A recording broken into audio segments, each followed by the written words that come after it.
ദൈവത്തിനുള്ളത് ദൈവത്തിനും കൈസർക്കുള്ളത് കൈസർക്ക് കൊടുക്കണം. ബൈബിളിൽ പറഞ്ഞിരിക്കുന്ന, പഴയ നിയമത്തിൽ പറഞ്ഞിരിക്കുന്ന, ശ്രദ്ധിക്കുക, പാഷണ്ഡതയൊന്നുമല്ല, സഭയുടെ ടീച്ചിങ് ആണിത്. അതായത് ബൈബിളിൽ പറഞ്ഞിരിക്കുന്ന ജെറുസലേം ദേവാലയവുമായി ബന്ധപ്പെട്ട നിയമങ്ങളോ ബലികളുമായി ബന്ധപ്പെട്ട നിയമങ്ങളോ അങ്ങനെയുള്ള കാര്യങ്ങളോ ഒന്നും പുതിയ നിയമ വിശ്വാസി അനുസരിക്കാൻ ബാധ്യസ്ഥനല്ല. അല്ല. ശ്രദ്ധിക്കുക, അങ്ങനെ വരുമ്പോൾ വലിയ കുഴപ്പിക്കുന്ന ഒരു പ്രശ്നം വരും. അതായത് പഴയ നിയമത്തില് ദൈവാരാധനയുമായി ബന്ധപ്പെട്ട ഒരു കൽപ്പനയാണ് ദശാംശം കൊടുക്കുക എന്നത്. എന്നെ തെറിയൊന്നും വിളിക്കരുത്. പുതിയ നിയമ വിശ്വാസി അതനുസരിക്കാൻ ബാധ്യസ്ഥനല്ല.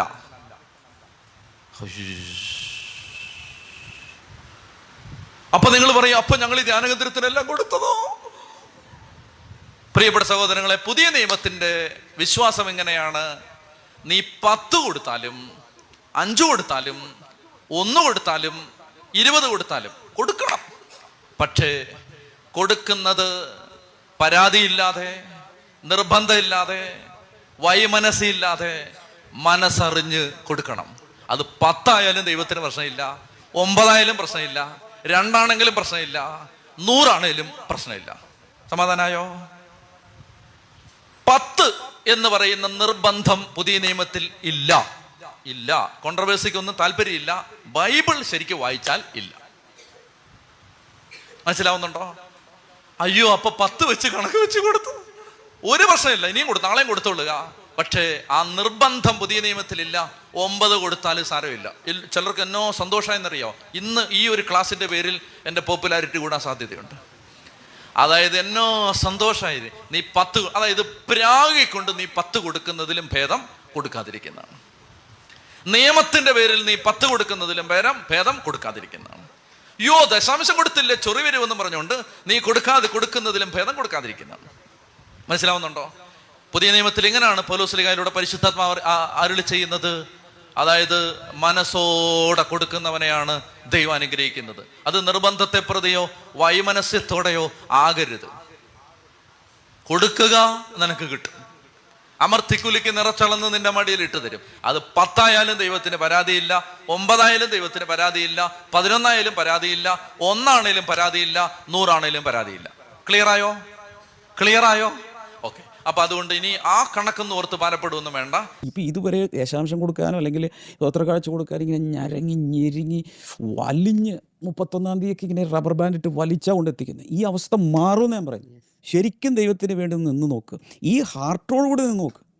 കുടുംബങ്ങളുടെ സാമ്പത്തിക അവസ്ഥ മാറും. നമ്മൾ കൊടുക്കുന്ന പോക്കറ്റ് മണി കൊണ്ട്, അതായത് 10 രൂപ നമ്മൾ സ്വത്രക്കാഴ്ച ഇട്ടു, അല്ലെങ്കിൽ 2000 രൂപ ദശാംശം കൊടുത്തു, വലിച്ച് ചീട്ടി തിരുമി കൃത്യമുള്ള കൂടുതലൊന്നും കർത്താവിൻ്റെ കയ്യിൽ എത്തൂലല്ലോ, ഞെരുക്കി ഒരു തുരത്തിലാക്കി കൊണ്ടുപോയി ഇട്ട് പോലെ എന്നും പറഞ്ഞുകൊണ്ട് ഇട്ടു.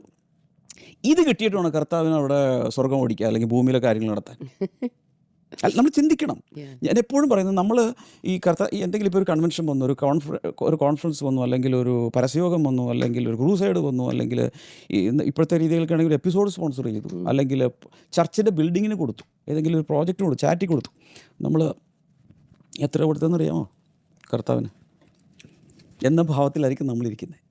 ഞാൻ ചോദിക്കുന്നത്, ഇത് കിട്ടിയിട്ട് വേണോ കർത്താവിന് ചിലവഴിയാൻ? No, it is the other way round. ഈ കൊടുത്തതുകൊണ്ട് കർത്താവിന് എന്തെങ്കിലും ലാഭം ഉണ്ടാവുകയല്ല ചെയ്ത്. I am blessed. ഈ അനുഗ്രഹം തിരിച്ച് 100 മടങ്ങ് എൻ്റെ അടുത്തോട്ടല്ലേ വരുന്നത്. അപ്പം ഞാൻ കർത്താവിന് എന്തോ വലിയ കാര്യം ചെയ്യുന്നു, പാസ്റ്റർക്ക് എന്തോ വലിയ കാര്യം ചെയ്യുന്നു, സഭയ്ക്ക് വേണ്ടി എന്തോ വലിയ കാര്യം ചെയ്യുന്നു. ആ രീതിയിൽ നമ്മൾ ചെയ്യരുത്. സഭാകൂളിന് സ്ഥലമില്ല, എല്ലാവരും അങ്ങ് പ്രാർത്ഥിക്കുക, താവേ നീ അത്ഭുതം കണ്ട ദൈവമാണ്, ഹല്ലേലൂയ. ഞാനൊരു സ്ഥലത്ത് ചെന്നപ്പോൾ സഭാകൂളിന് സ്ഥലമില്ലെന്ന് പറഞ്ഞ് പ്രാർത്ഥിക്കുക. എന്നോട് പറഞ്ഞ് പാസ്റ്റർ പ്രാർത്ഥിക്കണം, പിടിച്ചു വെച്ച്. ഞാൻ ചോദിച്ചാൽ ആരെ പിടിച്ചു വെക്കാനാ? ഇയാളുടെ മര്യാദയ്ക്ക് ഇരിക്കാൻ പിടിച്ചു വെച്ചു. യോഗമെല്ലാം കഴിഞ്ഞ് എനിക്ക് പ്രസംഗിക്കാൻ സമയം നിന്നപ്പം ഭയങ്കര പ്രാർത്ഥനയാണ്, വസ്തു തരണമെന്ന ദൈവത്തോട് മുട്ടിപ്പായിട്ട്. ഞാൻ പ്രാർത്ഥിച്ച പുള്ളിയോട് ചോദിച്ചു, എന്തും വേണ്ട സ്ഥലം ഉണ്ടെന്ന് ചോദിച്ചു. പുള്ളി പറഞ്ഞ് ഇച്ചിരി ഉണ്ടെന്ന് പറഞ്ഞു. അപ്പം അപ്പുറത്തിരുന്ന പുള്ളി പറഞ്ഞ് 5 ഏക്കറുണ്ടെന്ന് പറഞ്ഞു. അവനായിരുന്നു പ്രാർത്ഥിക്കുന്നത്, നീ തരണേന്ന്. അവൻ 5 ഏക്കറുണ്ട്. അപ്പം അടുത്തിരുന്ന പുള്ളി പറഞ്ഞു 5 ഏക്കറുണ്ടെന്ന്. പുള്ളി പറഞ്ഞു ഇവന് 4.5 ഏക്കറുണ്ടെന്ന് പറഞ്ഞു. യവന്മാർ രണ്ടും കൂടെ ആ കൈ ഇറുക്കി പിടിച്ച് ഇങ്ങനെ പടലിട്ട് ഞാൻ പറഞ്ഞടാ മഹാഭാവി, നിങ്ങളുടെ രണ്ടിൻ്റെയും കൂടെ ദശാംശം കൊടുത്താൽ സഭയ്ക്കും പിന്നെ ഒരു കൺവെൻഷൻ ഗ്രൗണ്ടും കൂടെ വെക്കുമല്ലോ. 5 ഏക്കറുള്ളവൻ പഴയ പ്രമാണം അനുസരിച്ച് 50 സെന്റ് കൊടുക്കണം. പുതിയ പ്രമാണം പറയുന്നില്ല, പറഞ്ഞാൽ നിങ്ങൾ ഉരുണ്ട് വീണ് യാകും. കാരണം പുതിയ പ്രമാണം ഓഹരി കൊടുക്കാനാ. നീ അത് പറഞ്ഞൊരു അസ്വസ്ഥത ഉണ്ടാക്കുന്നില്ല. അപ്പോൾ പഴയ പ്രമാണം വെച്ചാന്ന് 5 ഏക്കറുള്ളവൻ 50 സെന്റ് ദൈവത്തിനാണ്. 4.5 ഏക്കറുള്ളവന് 45 സെന്റ് സ്ഥലം. അപ്പം തന്നെ 95 സെന്റ് സ്ഥലമായി. ഹോളും വെക്കാം, പാർസനേജും വെക്കാം, കൺവെൻഷൻ ഗ്രൗണ്ടും വെക്കാം, കാർ പാർക്കിങ്ങിനും. എവൻ്റെ തൊടിക്കുകയില്ല. എന്നിട്ട് കുഞ്ഞുഞ്ഞിൻ്റെ തൊടാൻ പ്രാർത്ഥിക്കുക വിഷയം വെച്ച്. ഒന്നാമത്തെ കാര്യം, നിന്റെ അല്ല, ഈ വിളച്ചിലും പടയനെയും നിർത്തണം. നല്ലതുപോലെ വിളച്ചിലുണ്ട്.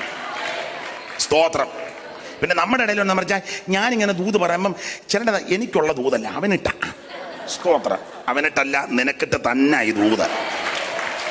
നീ എന്തിനാ ഉടനെ അവനെ നോക്കി വെച്ച് ഇങ്ങനെ ആക്കുന്നത്? നിന്നോടായി ദൂത് പറയുന്ന മുഴുവൻ.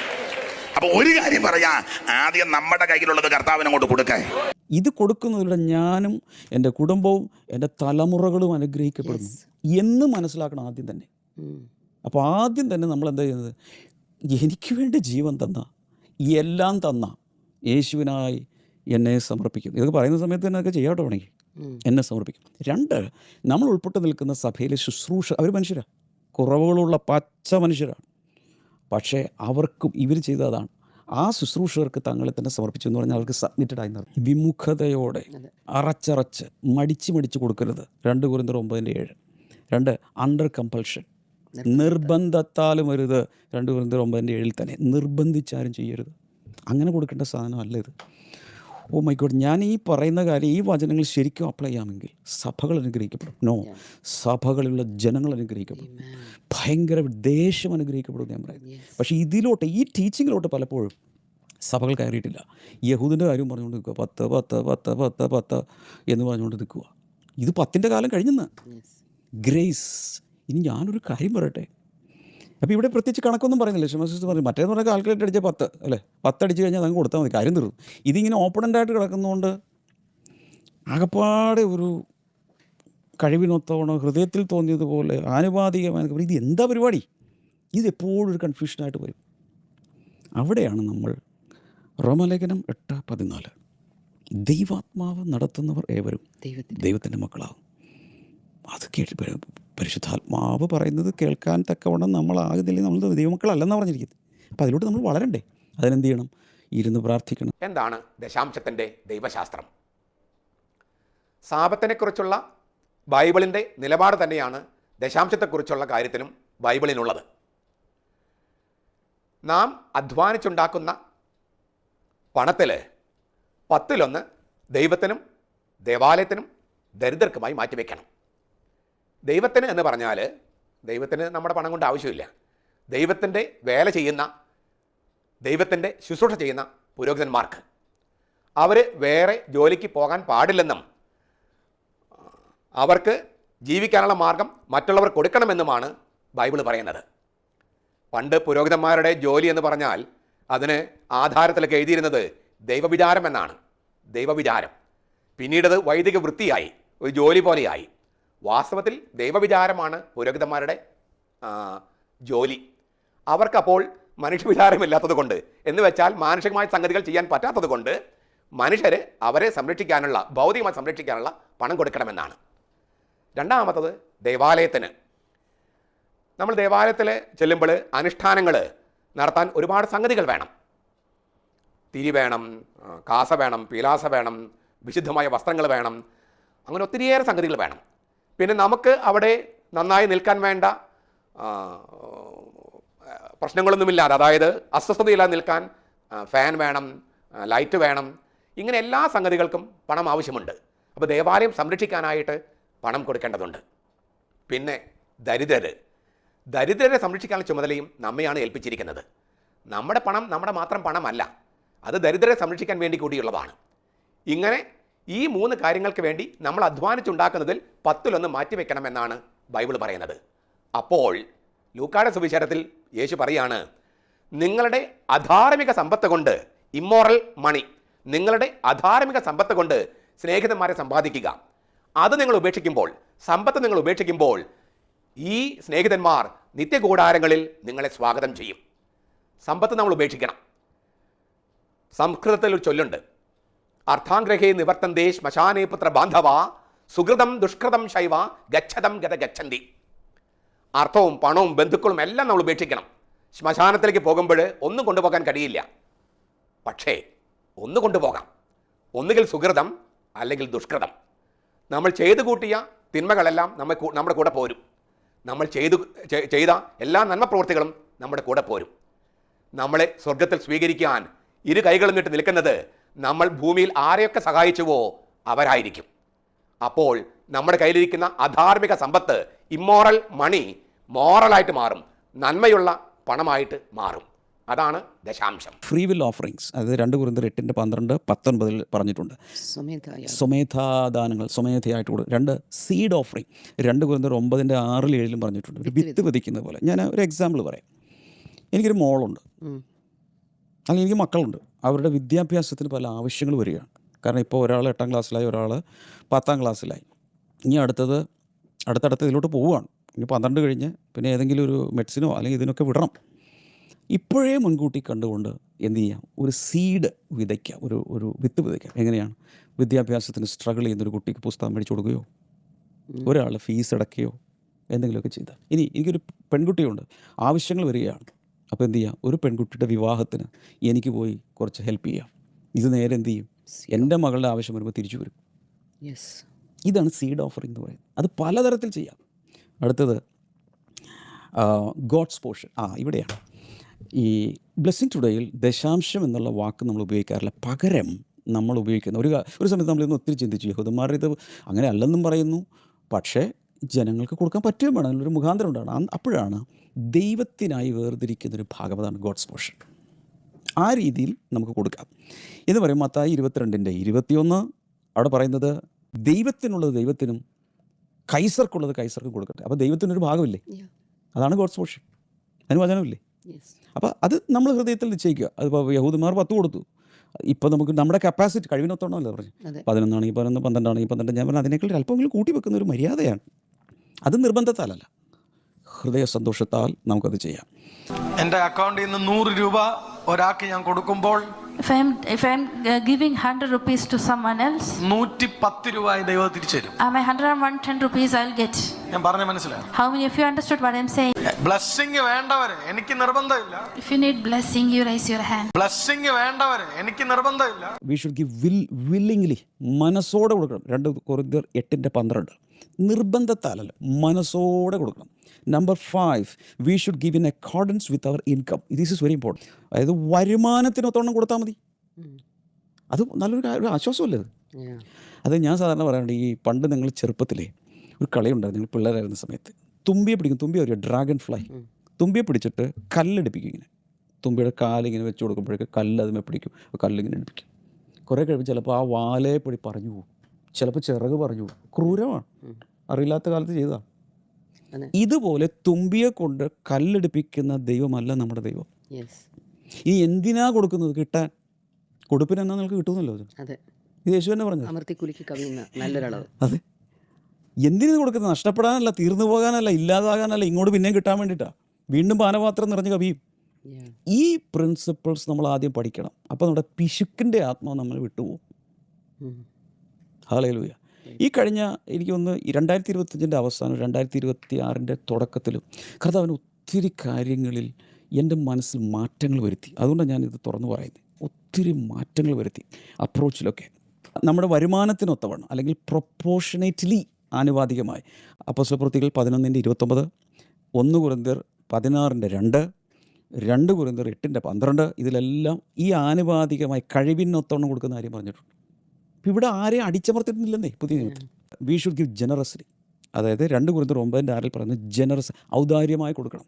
അത് ഇവിടെയാണ് പറയേണ്ടത്, ഹൃദയത്തിനകത്തൊരു സാധനം പറയാം. ഞാൻ വിശ്വസിക്കുന്നു ഈ ടീച്ചിങ്ങിൽ ഒത്തിരി പേര് ഹാർട്ട് ഫ്രീ ആവും, ഒത്തിരി പേര് യേശുവിനെ സ്നേഹിക്കും.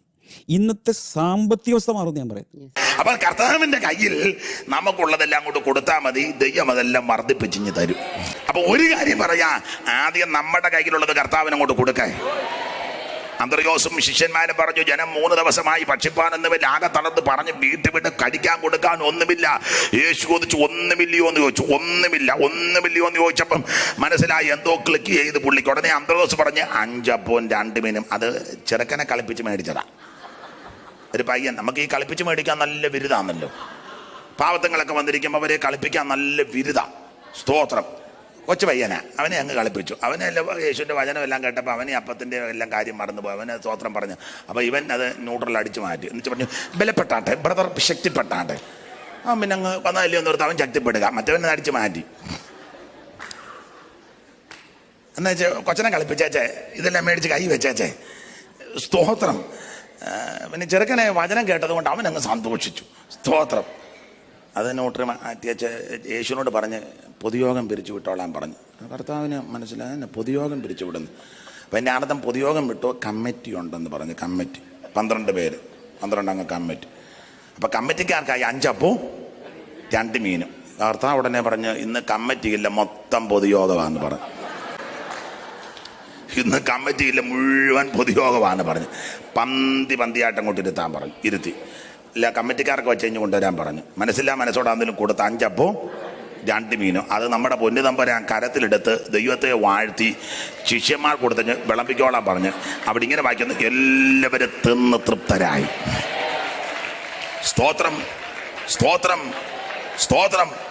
കഴിഞ്ഞ ചില മാസങ്ങൾക്ക് മുമ്പ് പരിശുദ്ധാത്മാവിനോട് പറഞ്ഞു, നിങ്ങൾ ശുശ്രൂഷിക്കുമ്പോൾ ഭയങ്കരമായ ഞെരുക്കത്തിലായിരിക്കുന്ന റിസോഴ്സസ് ഇല്ലാത്തവർക്ക് റിസോഴ്സുകൾ ഓപ്പൺ ആകും. അതിൻ്റെയൊക്കെ ഒരു പാർട്ട് കൂടിയാണെന്ന് തോന്നുന്നു ഈ teaching. We should give according to what is decided in our hearts. ഹൃദയത്തിൽ തീരുമാനിച്ച പോലെ കൊടുക്കാൻ. ആരെങ്കിലും പറയുന്ന പോലെ അല്ല, എൻ്റെ ഹൃദയത്തിൽ ഞാൻ തീരുമാനിക്കണം. 2 കൊരിന്ത്യർ 9:7. അതായത് ഇവിടെ നമുക്ക് ഹൃദയത്തിൽ തീരുമാനിച്ച പോലെ എന്ന് പറയുമ്പോൾ നമ്മുടെ വരുമാനം കൂടുന്നതിനനുസരിച്ച് ഗിവിങ്ങും കൂട്ടാം. We should we should give cheerfully. 2 കൊരിന്ത്യർ 9:7. ഞാൻ ഈ ന്യൂ ടെസ്റ്റമെൻറ്റിൽ പുതിയ നിയമവിശ്വാസികൾ ചെയ്യേണ്ട കാര്യം പറഞ്ഞു. യഹൂദിൻ്റെ കാര്യമല്ല പറയുന്നത്. അതവിടെ നിൽക്കട്ടെ, ആ ക്രൂശിൻ്റെ അവിടെ നിൽക്കട്ടെ. അതിൻ്റെ ഇപ്പുറത്തോട്ട് ഇന്ന് ചെയ്യേണ്ട കാര്യം വ്യക്തമായിട്ട് ബൈബിളിലുണ്ടല്ലോ. അടുത്തത്, വി ഷുഡ് ഗിവ് എക്സ്പെക്റ്റൻ്റ്ലി. എൻ്റെ എങ്ങനെയാണ് മലയാളം പറയാം? പ്രതീക്ഷയോടുകൂടെ. അതായത് 2 കൊരിന്ത്യർ 9:6 മുതൽ 11 വരെ വായിക്കുമ്പോൾ, ഒരു കൃഷിക്കാരൻ വിത്ത് വിതയ്ക്കുന്നത്, അത് പോട്ടെ എന്ന് പറഞ്ഞുകൊണ്ടല്ല, നേരത്തെ പറഞ്ഞില്ലേ, ആ നോട്ടിന് നോക്കി ഉമ്മ വെച്ച് ഇനി ഒരിക്കലും നമ്മൾ തമ്മിൽ കാണില്ല, പോട്ടെ, അങ്ങനെയല്ല നമ്മൾ കൊടുക്കേണ്ടത്. ഇത് വരും, അതല്ല വരാൻ പോകുന്നത് 100 മടങ്ങ് കൊയ്ത്തായിട്ട്. ഇതാണ് വിശ്വാസികരെ, ഇതാണ് പിശാച് തലയിൽ കൊണ്ടുവരുന്നത്. അയ്യോ, ഇനി ഞാനെങ്ങനെ ജീവിക്കും? ജീവൻ തന്നു, ജീവശ്വാസം തന്നു, ഇതുവരെ വളർത്തി, ഇതുവരെ നടത്തിയ കർത്താവിന് ബാക്കി നടത്താൻ കഴിവില്ലെന്നാണോ? അത്രയും കഴിവ് കെട്ടവനാണോ നമ്മുടെ ദൈവം? We should try to be the first to give. 2 കൊരിന്ത്യർ 8:10 പറഞ്ഞുകൊണ്ട്, ഈ മക്കദോന്യ സഭകൾ ചെയ്തൊരു പരിപാടി അവർക്ക് ആദ്യം ചെയ്യണം. ഇപ്പോൾ എന്തെങ്കിലും ഒരു ആവശ്യം അനൗൺസ് ചെയ്യുകയാണ്, ഈ മക്കദോന്യ സഭക്കാർ പറയും ഫസ്റ്റ്, വി ആർ ഫസ്റ്റ് ആദ്യം. പക്ഷേ അവർ പട്ടിണിയും പരിവട്ടമാണെന്ന് ഓർക്കണം. പക്ഷേ ആദ്യം ചെയ്യണം എന്ന് വെച്ചാൽ നമ്മൾ ഒരിക്കലും, എന്നോട് ചിലർ വന്ന് പറഞ്ഞിട്ട്, പക്ഷേ ഈ മീറ്റിങ്ങൊക്കെ നടക്കട്ടെ, എന്തെങ്കിലും പോരാതെ വന്ന് എന്നോട് പറയണേ, ഞാൻ തന്നേക്കാം. ഇതിൻ്റെ നേരെ ഓപ്പോസിറ്റ് എന്ന് വെച്ചാൽ, പൈസയ്ക്ക് തികയാതെ വന്നാൽ പറഞ്ഞാൽ മതി, ഞാൻ എന്താണെന്ന് വെച്ചാൽ തന്നേക്കാം. പക്ഷേ ഇവരെന്താ ചെയ്തത്? ആര് കൊടുക്കുന്നതിന് മുമ്പ് ആദ്യം കൊടുത്തു. ഇതാണ് ഫസ്റ്റ് ലെവലിലൂടെ നമ്മൾ ചെയ്യേണ്ടത്. Number 3, we should give sacrificially. 2 കൊരിന്ത്യർ 8:2-3, മർക്കോസ് 12:41 മുതൽ 44 വരെ. ഇതൊക്കെ എടുത്ത് വായിക്കുമ്പോൾ ത്യാഗപരമായി നമ്മൾ കൊടുക്കും. Every sacrifice involves pain. Without pain there is no sacrifice. ഇതാണ് സിസ്റ്റം. യാഗം കഴിക്കുക എന്ന് പറയുന്നത്. ഇപ്പോൾ ദാവീദ് പോലും പറഞ്ഞു, ഒരാൾ ഫ്രീ ആയിട്ട് സ്ഥലം കൊടുക്കുക എന്ന് പറഞ്ഞു. എനിക്ക് ഫ്രീ ആയിട്ട് സ്ഥലം വേണ്ട, കാരണം ഞാൻ വില മുടക്കാതെ യാഗം കഴിക്കില്ല. ഇനിയുള്ളത് മിഷൻസിന് വേണ്ടി കൊടുക്കും. ഇപ്പോൾ ബ്ലെസ്സിംഗ് മിഷൻസ് ചെയ്യുന്നുണ്ട്. ഇതുപോലെ ഒത്തിരി സഭകൾ ചെയ്യുന്നുണ്ട്. അപ്പോൾ അവിടെ ഫിലിപ്പി ലേഖനം 4-ാം അധ്യായത്തിൻ്റെ 15 മുതൽ 20 വരെ വായിക്കുമ്പോൾ, ഫിലിപ്പി സഭ അപ്പസ്തോലായ പൗലോസിൻ്റെ മിഷൻസിന് സപ്പോർട്ട് ചെയ്തു. ഒറ്റ സഭയെ ചെയ്തുള്ളതെന്ന് പറയുന്നത്. അപ്പോൾ മിഷൻസിന് കൊടുക്കാം, മിഷൻ പ്രവർത്തനങ്ങൾക്ക് കൊടുക്കാം. ഇനി അടുത്തത്, ഫോർ ദ ഗോസ്പൽ വർക്ക് എന്ന് പറഞ്ഞൊരു കാറ്റഗറി, സുവിശേഷ വേല. മർക്കോസ് 10:29-30, ലൂക്കോസ് 8:3. ഇതിലെല്ലാം സുവിശേഷ വേലയ്ക്ക് വേണ്ടി കൊടുക്കുന്ന രീതിയാണ്. അതിൽ കാശ് മാത്രമല്ല, ഞാൻ നേരത്തെ പറഞ്ഞു, ലാൻഡ്, ഹൗസസ്, പ്രോപ്പർട്ടീസ്, മണി, ഗോൾഡ്, വെഹിക്കിൾസ്, എന്താണോ അതെല്ലാം കൊടുക്കാൻ പറ്റും. അതുപോലെ ലവ് ഗിഫ്റ്റ്സ് ഉണ്ട്, സ്നേഹോപഹാരമൊന്നും. യോഹന്നാൻ 12-ാം അധ്യായം 3 മുതൽ 8 വരെ വായിക്കുമ്പോൾ, ഒരു മറിയ യേശുവിൻ്റെ മേൽ സ്വച്ഛ ജഡമാംസി തലൊഴിക്കുന്നതാണ്. അതിനെക്കുറിച്ച് നമ്മൾ കുറച്ച് നാൾ മുമ്പ് പ്രസംഗിച്ചു. കോസ്റ്റ്ലി, വെരി കോസ്റ്റ്ലി കൊണ്ടുവന്ന് ഒഴിച്ചു. അപ്പോൾ അതിനെ പറയുന്നത് ലവ് ഗിഫ്റ്റ്. അത് ടൈത്താണോ, ഗോഡ്സ് പോർഷനാണ്, ഇതൊന്നുമല്ല. അവിടെ 1 വർഷത്തെ സാലറി, വരുമാനം മൊത്തം എടുത്തിട്ടാണ് ഇത്രയും വില പിടിച്ച ഒരു തൈലം യേശുവിൻ്റെ മേൽ പൂശിയത്. ഭയങ്കര സംഭവം. അതിനെന്താ പറയുന്നത്? Love gift. ഒരു ദിവസം ഇങ്ങനെ ഇരിക്കുമ്പോൾ കർത്താവിനെ കുറിച്ച് ഭയങ്കര കർത്താവിനുള്ള സ്നേഹം വരും, കർത്താവിൻ്റെ ഒരു ലവ് ഗിഫ്റ്റ് കൊടുക്കണം. അപ്പോൾ എന്താണ് കൊടുക്കുക? നമ്മൾ തന്നെ പ്ലാൻ ചെയ്യുക കർത്താവിനുള്ള നമ്മുടെ റിലേഷൻഷിപ്പിൽ. ഇങ്ങനെയൊക്കെ നമ്മൾ വളരണ്ടേ? അല്ലെങ്കിൽ യഹൂദനെ പോലെ നമ്മൾ മതമായിട്ടിരുന്നാൽ മതിയോ? Number 6, charitable works. ജീവകാരുണ്യ പ്രവർത്തനങ്ങൾ കൊടുക്കുക. ഉദാഹരണത്തിന് അപ്പോസ്തലപ്രവൃത്തിയിൽ 6:1, യാക്കോബിൻ്റെ ലേഖനം 1:27, അനാഥന്മാരെയും വിധവമാരുടെ അവരുടെ സങ്കടത്തിൽ ചെന്ന് കാണുന്നത്. അത് കണ്ടിട്ട് സെൽഫി എടുത്തുകൊണ്ട് പോരാനല്ല, അവർക്കെത്തില്ല കൊടുക്കണ്ടേ? അതാണ് ചാരിറ്റബിൾ വർക്ക്സ്. ലൂക്കോസ് 12:33 മുതൽ 34 വരെ എന്ന് വെച്ചാൽ ദരിദ്രന്മാർ, ഇങ്ങനെയുള്ള ഒത്തിരി പേര്. 1 തിമോത്തിയോസ് 5:16 വിധവമാരെ ഹെൽപ്പ് ചെയ്യുന്ന കാര്യം പറയുന്നുണ്ട്. ഇതുകൂടെ റോമാലേഖനം 12:13, ഗലാത്യ ലേഖനം 6:9 മുതൽ 10 വരെ. ഇവിടെയെല്ലാം ദൈവജനം തന്നെ ആവശ്യത്തിലിരിക്കുന്ന ദൈവജനത്തെക്കുറിച്ച് പറയുന്നുണ്ട്. ഇങ്ങനെയുള്ള പല പല പാറ്റേണുകളിൽ നമുക്ക് ദൈവത്തിന് വേണ്ടി കൊടുക്കാൻ കഴിയും. പറ്റുവാണെങ്കിൽ ഈ ഒരു ബുക്ക് ഒരു പക്ഷേ ആമസോണിൽ കിട്ടുമെന്ന് എനിക്ക് തോന്നുന്നു. നിങ്ങൾ വരുത്തി ഇതെല്ലാം പഠിക്കണം. ഞാൻ പറയുന്നത് ഇത് ഭയങ്കര ഒരു ലിബറേഷനും ഫൈനാൻഷ്യൽ റവല്യൂഷനും സഭകളിൽ കൊണ്ടുവരും. ഇന്ന് പോകുന്നത് പോലെ അല്ല വരാൻ പോകുന്നത്. ഭയങ്കരമായി സമ്പത്ത് ധാരാളമായി സഭയിലും വരും, ജനങ്ങളിലും വരും. കാരണം പുതിയ നിയമത്തിൽ യേശു പറഞ്ഞിട്ടുണ്ട് ദശാംശം. അതായത് പരീശന്മാർ ചെറിയ കാര്യങ്ങളിൽ പോലും വിശ്വസ്തയോടെ ദശാംശം കൊടുക്കുന്നു. എന്നിട്ട് 5-ാം അധ്യായത്തിൻ്റെ 20-ാം വാക്യത്തിൽ, അതായത് മത്തായി 5:20, നിങ്ങളുടെ നീതി ശാസ്ത്രിമാരുടെയും പരീശന്മാരുടെയും നീതിയെ കവിയുന്നില്ലെങ്കിൽ നിങ്ങൾ ദൈവരാജ്യത്തിലും പോകില്ല. അതിൻ്റെ അർത്ഥം അവർ കൊടുത്തതിനേക്കാൾ കൂടുതലായി ഈ കാര്യങ്ങളിൽ പോലും നിങ്ങൾ കൊടുക്കണം എന്നല്ലേ?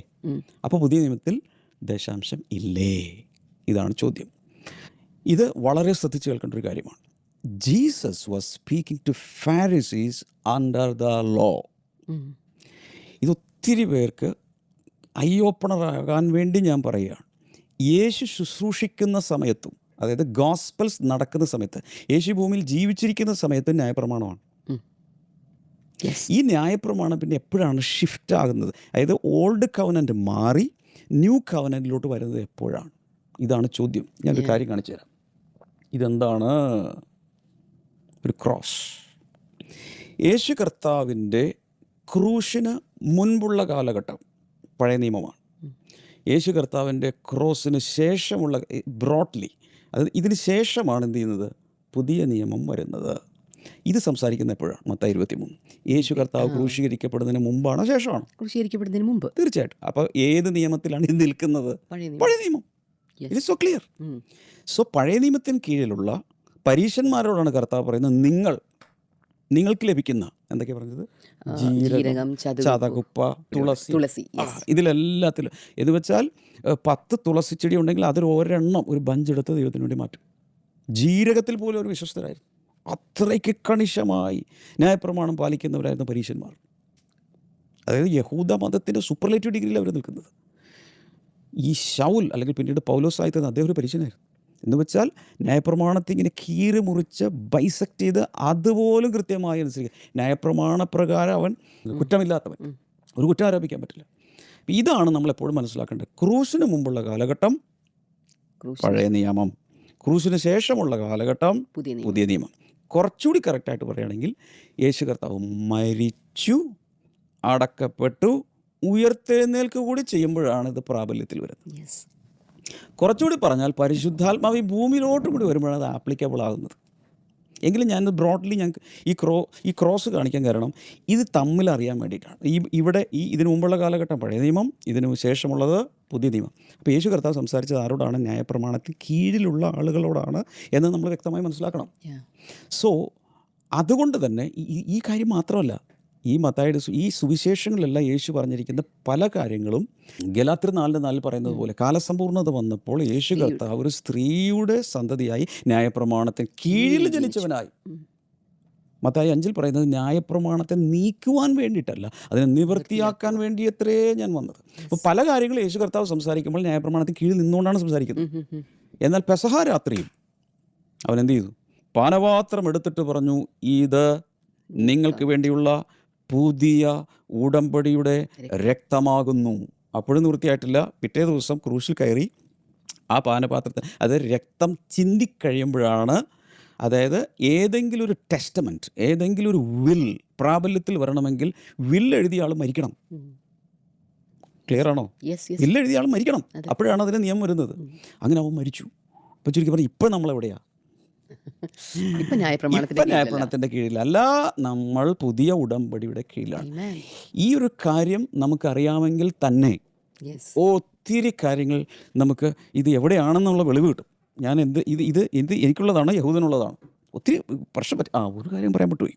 ഇപ്പോൾ സംഭവിച്ചിരിക്കുന്നതെന്ന് വെച്ചാൽ ക്രിസ്തീയ സഭകളിൽ ഇന്ന് കാണുന്നത് ഈ പഴയ നിയമത്തിലുള്ള പല നിയമങ്ങളും, ഇവിടെ നോക്കി ഈ പഴയ നിയമത്തിലുള്ള പല കാര്യങ്ങളും ക്രൂശിനെയും ക്രോസ് ചെയ്ത്, അതായത് ക്രോസിനെയും ക്രോസ് ചെയ്ത് ഇപ്പുറത്തോട്ട് കയറി. എന്നിട്ട് എന്ത് ചെയ്തു? യേശു കർത്താവ് പറഞ്ഞ പുതിയ നിയമത്തിൽ അപ്പസ്തോലന്മാർ പറഞ്ഞതും മോശ പറഞ്ഞതും തമ്മിൽ അങ്ങ് മിക്സ് ചെയ്തൊരു മിക്സ്ചർ ഉണ്ടാക്കി. ഇപ്പം എന്നിട്ട് ചെയ്യുന്നത് പല ക്രൈസ്തവ സഭകളും അറിഞ്ഞോ അറിയാതെയോ ഇതിൻ്റെ ഒരു ഹൈബ്രിഡ് വെർഷനിലാണ് ജീവിക്കുന്നത്. അതായത് old and new testament mix ചെയ്ത് രണ്ടും കൂടി ചേർത്ത് കുറേ ഇതിൻ്റെ കുറേ അതിൻ്റെ എല്ലാം കൂടി മിക്സ് ചെയ്തിട്ടുള്ളൊരു വെർഷനിലാണ് പോയിക്കൊണ്ടിരിക്കുന്നത്. അതിൽപ്പെട്ട ഒന്നാണ് ഈ പറഞ്ഞ ദശാംശം എന്നാണ് എനിക്ക് കിടക്കാൻ പോവുക. അപ്പോൾ ഒന്നാമത് നമ്മൾ ചിന്തിക്കാൻ പോകുന്നത്, എവിടെയാണ് ആദ്യമായിട്ട് ടൈത്തിങ് ബൈബിളിൽ കാണുന്നത്? ഉൽപ്പത്തി പുസ്തകത്തിലാണോ, പുറപ്പാട് പുസ്തകത്തിലാണോ, അതിനുശേഷമുള്ള പുസ്തകത്തിലാണോ? ആരാണ് ഈ സിസ്റ്റം കൊണ്ടുവന്നത്? ദൈവം കൊണ്ടുവന്നതാണോ, ആരെങ്കിലും ആയിട്ട് തുടങ്ങി വെച്ചതാണോ? ഇതാണ് നമ്മൾ ആദ്യം ചിന്തിക്കാൻ പോകുന്നത്. അതിലേക്ക് നമുക്ക് വരാം. ഉൽപ്പത്തി പുസ്തകം 14-ാം അധ്യായത്തിലാണ് എൻ്റെ അറിവിൽ ആദ്യമായിട്ട് ടൈത്തിങ് വരുന്നത്. ആരാണ് ഇതിൻ്റെ ആള്? അബ്രഹാം. വിശ്വാസികളുടെ പിതാവായ അബ്രഹാമാണ് ആദ്യമായിട്ട് ടൈത്ത് കൊടുത്തത്, അഥവാ ദശാംശം കൊടുത്തത്. അത് ആർക്കാണ് കൊടുത്തതെന്ന് എല്ലാവർക്കും അറിയാം. മൽക്കീസേദക്കിനാണ് അത് കൊടുത്തത്. അതിനൊരു ചില പ്രത്യേകതകൾ അവിടെ ഉള്ളത്. Number 1, this was before the law. മോശയുടെ ന്യായപ്രമാണം വന്നിട്ടില്ല, അതൊക്കെ ഒത്തിരി നാളുകൾക്ക് ശേഷം വരുന്നത്. ആദ്യമായിട്ട് അദ്ദേഹം കൊടുത്തത്. And it was voluntary. There was no commandment. ദൈവം പ്രത്യക്ഷനായി എൽഷദായി ഒക്കെ വന്നിട്ട്, അബ്രഹാമേ അല്ലെങ്കിൽ അബ്രാമേ, ഇന്ന് മുതൽ നിനക്ക് കിട്ടുന്ന സകല വരുമാനത്തിൻ്റെയും 10% എനിക്കായി വേർതിരിക്കണം. അവിടെ പറഞ്ഞായിട്ട് കാണുന്നില്ല. അബ്രഹാം തന്നെ ഒരു ഇനീഷ്യേഷൻ എടുത്ത് വോളണ്ടറിയായി കൊടുത്തു. പിന്നെ എനിക്ക് ആ കോണ്ടെക്സ്റ്റിൽ മനസ്സിലായത് ദാറ്റ് വാസ് വൺ ടൈം. റെഗുലറായിട്ട് മൽക്കീസേദക്കിനെ കണ്ട് ഇങ്ങനെ കൊടുത്തുകൊണ്ടിരിക്കുന്നതായിട്ട് നമ്മളവിടെ കാണുന്നില്ല, ആ കോണ്ടെക്സ്റ്റിലില്ല. ഇനി അബ്രഹാമിന് ഇതെങ്ങനെ കിട്ടി? ഇങ്ങനെ ഒരു ഐഡിയ എങ്ങനെ കിട്ടി? അപ്പോൾ അതിന് മുമ്പോട്ടും ഒരു പ്രാക്ടീസ് ഒരു പക്ഷേ ഉണ്ടായിരിക്കാം, പക്ഷേ ദാറ്റ് ഈസ് നോട്ട് റെക്കോർഡഡ്. എനിക്ക് മനസ്സിലായത്, ഇങ്ങനെ ദൈവത്തിന് വേണ്ടി ഒരു ഭാഗം മാറ്റിവെക്കുന്നൊരു പരിപാടി ഏദൻ തോട്ടത്തിൽ തുടങ്ങിയത്. എങ്ങനെ? തോട്ടത്തിലുള്ള എല്ലാ വൃക്ഷത്തിൻ്റെയും ഫലം നിങ്ങൾക്ക് വേണ്ടത്ര കഴിച്ചോ, മൂക്കുമുട്ട കഴിച്ചോ, പക്ഷേ ഒരെണ്ണം തുടരുത്. ഒരെണ്ണം ദൈവത്തിനായി മാറ്റിവെച്ചു. അവർ സിസ്റ്റം കണ്ടു. സിസ്റ്റം. ദൈവമാണെല്ലാം തരുന്നത്, ദൈവമാണ് ദാതാവ്, എല്ലാം സകലവും നൽകുന്നവൻ ദൈവമാണ്. അപ്പോൾ ആ ദൈവത്തിന് വേണ്ടി ഒരു ഗ്രാറ്റിറ്റ്യൂഡോടുകൂടെ, അല്ലേ, ഒരല്പം നന്ദിയോടുകൂടെ ഒരു ഭാഗം മാറ്റിവെക്കുന്നൊരു സിസ്റ്റം ഉൽപ്പത്തി പുസ്തകത്തിലേക്ക് തുടങ്ങുന്നുണ്ട്. പല ആംഗിളിൽ അതിൽ കാണാമെങ്കിലും ഞാൻ ഇതിനോട് കണക്ട് ചെയ്ത് ഞാൻ പറയാം. അപ്പോൾ ആദ്യമായിട്ട് ആരാണത് ചെയ്തത്? അബ്രഹാം. അപ്പോൾ തന്നെ ഇപ്പോൾ ആദാമിൻ്റെ കാലത്ത് മാറ്റിയിടണമെന്ന് പറഞ്ഞാൽ അത് മാറ്റിയിട്ടില്ല, അങ്ങനെ ഒരു പ്രശ്നം ഉണ്ടായി. അതിനുശേഷം കൈൻ്റെയും ഹാബലിൻ്റെയും കാലം വരുമ്പോൾ ഒരു സാക്രിഫൈസ് കാണുന്നുണ്ട്. എൻ്റെ അർത്ഥം അവർക്ക് കിട്ടിയ, ഇപ്പോൾ ഉദാഹരണത്തിന് കയ്യിലാണെങ്കിൽ കൃഷിഫലത്തിൽ നിന്നും കുറേ അധികം കൊണ്ടുവന്ന് വെച്ചു. ഹാബേൽ ആട്ടിടയനായതുകൊണ്ട് ആടുകളിൽ നിന്നും ഏറ്റവും നല്ലത് നോക്കി അതും ദൈവത്തിന് അർപ്പിച്ചു. അപ്പോൾ ഇതിൽ നിന്ന് നമ്മൾ ടൈത്തെന്നോ ദശാംശമെന്നൊന്നും പറയാൻ പറ്റില്ലെങ്കിലും ദൈവത്തിന് കൊടുക്കുന്നൊരു രീതി എന്ത് പറയുന്നു? അത് നമ്മൾ തുടക്കം മുതലേ കാണുന്നില്ല. മനുഷ്യവംശത്തിൻ്റെ തുടക്കം മുതൽ, ആദ്യത്തെ മനുഷ്യൻ മുതൽ, ആദ്യത്തെ കുടുംബം മുതൽ ഇങ്ങോട്ട് അതിങ്ങനെ കണ്ട് വരുന്നുണ്ട്. അങ്ങനെയാണ്. പിന്നെ എനിക്കൊരു ഇതിനിടയിൽ കയറിയാണ് ഞാൻ സംസാരിക്കുന്നെങ്കിലും, പിന്നെ എങ്ങനെയാണ് ഈ ഒരു ടൈത്തിങ് എന്ന് പറയുന്നത് അതൊരു ലീഗൽ റിക്വയർമെൻറ്റ്സിലേക്ക്, അല്ലെങ്കിൽ ഒരു നിയമാനുസൃതമായ ഒരു ആവശ്യകത എന്ന് പറയുന്ന അങ്ങനെ ഒരു ലീഗലിസം എന്നൊക്കെ വേണമെങ്കിൽ പറയാം, അത്തരത്തിലോട്ട് പിന്നീട് മാറ്റപ്പെട്ടതെന്നും കൂടെ ഒന്ന് പറയാമോ? അതിലോട്ടാണ് നമ്മൾ വരാൻ പോകുന്നത്. അതിന് മുമ്പ് ഒരു കാര്യം കൂടി പറഞ്ഞോട്ടെ. ഈ അബ്രഹാം ഇത് ചെയ്തു, പക്ഷേ അടുത്തത് യാക്കോബ് ഇത് ചെയ്തു. എനിക്ക് തോന്നുന്നു ഉൽപ്പത്തി പുസ്തകം 28-ാം അധ്യായത്തിൽ യാക്കോബ് ദൈവത്തോട് പറയുകയാണ്, നീ എന്നെ ഇതുപോലെ അനുഗ്രഹിക്കുക, ഇതെല്ലാം ചെയ്യുമെങ്കിൽ എനിക്ക് ലഭിക്കുന്നതിൻ്റെ 10% ഞാൻ നിനക്ക് തന്നേക്കാം. ഒരു നേർച്ച നേരുന്ന പോലെ അങ്ങനെ. അപ്പോൾ അബ്രഹാമിനേക്കാൾ ഒരുപക്ഷെ അതൊരു റെഗുലറായിട്ട് കൊടുത്തതാകാം, കിട്ടുന്നതിൻ്റെ ഒക്കെ ഒരു 10% കൊടുക്കുന്ന രീതി യാക്കോബും തുടങ്ങി വെച്ചായിട്ട് കാണാം. അവിടെയും ഒരു കൽപ്പന കാണുന്നില്ല, നിയമം കാണുന്നില്ല, പക്ഷേ വോളണ്ടറി ആയിട്ട് കൊടുക്കുന്നു. അദ്ദേഹം തന്നെ ഒരു സമയത്തെ അങ്ങ് കൊടുക്കുകയാണ്, അല്ലാതെ അവിടെ ദൈവം ഡിമാൻഡ് ചെയ്തിട്ടില്ല. ദൈവത്തുള്ളൊരു നന്ദി, കർത്താവ് ഇതെല്ലാം എനിക്ക് വേണ്ടി ചെയ്യുമ്പോൾ ദൈവത്തിനായത് ഞാൻ മാറ്റുന്നു, ആ രീതിയിൽ ചെയ്തു. ഇനി ക്ഷമാ സിസ്റ്റർ ചോദിച്ച ചോദ്യത്തിലോട്ട് നമ്മൾ വരാൻ പോകാം. When did tithing become mandatory? So എപ്പോഴാണ് ഈ ടൈത്തിങ് മാൻഡേറ്ററി ആയിട്ട് അല്ലെങ്കിൽ കമ്പൾസറി ആയിട്ട് മാറിയത്? എപ്പോഴാണെന്നറിയാമോ? Leviticus, Numbers, Deuteronomy. ഓക്കെ, ഈ 3 പുസ്തകങ്ങളിലേക്ക് വരുമ്പോഴാണ് ഇത് നിയമമായി, അതായത് മോശയുടെ കാലത്ത് ഇതൊരു നിയമമായി മാറി. സർവ്വജനവും ലഭിക്കുന്നതിൻ്റെ 10% ദൈവത്തിന് കൊടുക്കണമെന്നുള്ള നിയമം വന്നു. അപ്പോൾ അതിനു മുമ്പ് ഒരിക്കലും നിയമമില്ല, അവർ സ്വമേധയാ കൊടുത്തുള്ളൂ. പക്ഷേ ഇത് ആർക്കാ കൊടുക്കുന്നത്? അവിടെ പറഞ്ഞിട്ടുണ്ട്, ദ ലിവൈറ്റ്സ്, ലേവ്യന്മാർക്ക് കൊടുക്കണം. ടെമ്പിൾ സർവീസ് അവർക്ക് അതിനു വേണ്ടിയിട്ട് ഉപയോഗിക്കാം, ഫെസ്റ്റിവൽസിന് വേണ്ടി ഉപയോഗിക്കാം, ദരിദ്രർക്ക് വേണ്ടി ഉപയോഗിക്കാം. ഇതിനു വേണ്ടിയാണ് ദശാംശം എല്ലാം കൂടി കളക്ട് ചെയ്ത ശേഷം ഇവർ ഉപയോഗിച്ചുകൊണ്ടിരുന്നത്. അപ്പോൾ ഇവിടെ നമ്മൾ മനസ്സിലാക്കേണ്ട ഒരു കാര്യം, ഇസ്രായേലിന് വേണ്ടി ഇത് നിയമമായി എസ്റ്റാബ്ലിഷ് ചെയ്തപ്പോൾ അവർ പലതിനും ടൈത്ത് കൊടുക്കേണ്ടി വന്നു. ഒറ്റ ടൈത്തല്ല അവർക്ക്, കാരണം ഒന്ന് മൃഗസമ്പത്ത്, കൃഷി, ഇങ്ങനെയൊക്കെയാണല്ലോ. ഇതിൽ നിന്നാണ് അത് വരുന്നത്. ഇനി ആരാണിത് കൊടുക്കേണ്ടിയിരുന്നത്? ഈ നിയമം, ഈ ലോ അനുസരിച്ച്, അതായത് മോശയുടെ നിയമം അനുസരിച്ച് ആരാണിത് കൊടുക്കേണ്ടത്? അതാണ് നമ്മൾ മനസ്സിലാക്കുന്നത്. ഓൺലി കവനൻറ്റ് ഇസ്രായേൽ, ഉടമ്പടിയുടെ കീഴിലുള്ള ഇസ്രായേൽ ജനമാണ് ഇത് കൊടുക്കേണ്ടത്. No gentile nations. ഒറ്റ ജനമുള്ളൂ അക്കാലത്ത്, ഇസ്രായേലാണ്. അവരോടാണ് ദൈവം കൽപ്പിച്ചത് ഈ 10% നിങ്ങൾ കൊടുക്കണം. ഇനി അവർ കൊടുത്തുകൊണ്ടിരുന്ന, അന്നത്തെ രീതിയിൽ അവർ കൊടുത്തുകൊണ്ടിരുന്ന 3 പ്രധാനപ്പെട്ട കാര്യങ്ങൾ വേണമെങ്കിൽ കുറിച്ച് വയ്ക്കുന്ന നല്ലതാണ്. ഒന്ന് ടൈറ്റ്സ് അഥവാ ദശാംശം, ലെവിറ്റിക്കസ് 27:30, ലേവ്യ പുസ്തകം 27:30 കാണും. 2 ഫസ്റ്റ് ഫ്രൂട്ട്സ്, ആദ്യ ഫലം, ഏത് കൃഷിയുടെയും മൃഗത്തിൻ്റെയും സകലത്തിൻ്റെയും ആദ്യ ഫലം കൊടുക്കണം. ഡ്യൂട്രോണമി 26:2, ആവർത്തന പുസ്തകം 26:2, നമ്പേഴ്സ് 18:15, സംഖ്യാപുസ്തകം 18:15. ഇത് കൂടാതെ ഒരു സാധനം കൂടിയുണ്ട്, ഫ്രീ വിൽ ഓഫറിങ്സ്, അതിനുള്ള സ്വമേധാദാനം അല്ലെങ്കിൽ ചില വഴിപാടുകൾ, സ്തോത്ര കാഴ്ചകൾ എന്ന് പറയുന്നത്. ഡ്യൂട്രോണമി 16:10, ആവർത്തന പുസ്തകം 16:10. ഇങ്ങനെയാണ് അത് എസ്റ്റാബ്ലിഷ്ഡ് ആയത്. ആരാണ് കൊടുക്കേണ്ടത്? ഉടമ്പടിയുള്ള ഇസ്രായേൽ മാത്രം. അതിനുവേണ്ടി ദൈവം കൽപ്പിച്ചതാണ്.